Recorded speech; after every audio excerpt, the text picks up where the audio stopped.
Hi. Big boss season 8 అయితే start అయిపోయింది కదా, అందులో మీకు స్ట్రాంగ్ కంటెస్టెంట్ ఎవరు అనిపిస్తుంది? స్ట్రాంగా నిఖిల్. నిఖిల్. ఎందుకని నిఖిల్? అంటే గేమ్స్ మంచిగా ఆడుతున్నారు. అంటే అన్నిట్లో కావాలని ఇన్వాల్వ్ అయ్యి ఎక్స్ట్రా చేస్తున్నాడు అనేసి అంటున్నారు.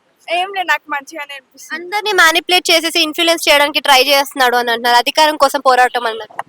అవునా, ఏం సో ఇక్కడ ముగ్గురు చీఫ్లు అయ్యారు కదా, అక్కడ లాస్ట్ లో అయింది కదా యష్మి చీఫ్ అనేది వర్త్ అంటారా తనకి? అంటే అంటే ముగ్గురు క్యాప్టెన్స్ లాగా అయ్యి లాస్ట్ మనకి యష్మి చీఫ్ అయ్యింది కదా, సో ఆమెకి ఆ పొజిషన్ కరెక్టే అంటారు. ఏమో ఆమెకి. నాగమణి కంట సింపతి కార్డ్ యూజ్ చేస్తున్నాడు, ఎమోషనల్ అవుతున్నాడు అంటున్నారు కదా, మీరేమనుకుంటారు? ఏమో అండి, నాకు ఇంకా తెలియదు. అంటే ఎమోషనల్ గా చేద్దాము అన్న ఎమోషనల్ గా రన్ అవుదాం అని ట్రై చేస్తున్నాడు. అవును, సింపతితో కొడుతున్నా అనిపిస్తుంది.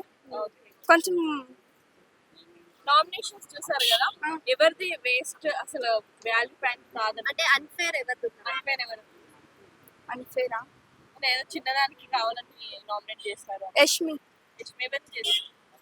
గుర్తులేదు.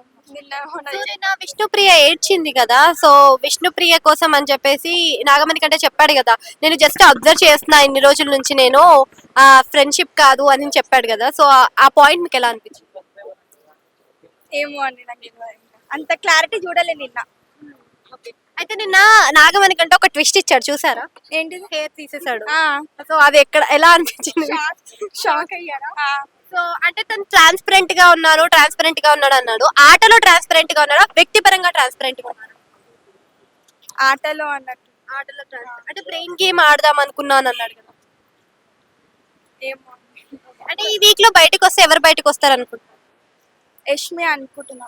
యష్మి పేరేదో ఉంటది. రేబక్క ఉంది, నాగమణి కంట ఉన్నాడు, ఇంకా విష్ణుప్రియ ఉంది, పృథ్వీరాజ్. దేవక్క అనుకుంటున్నా.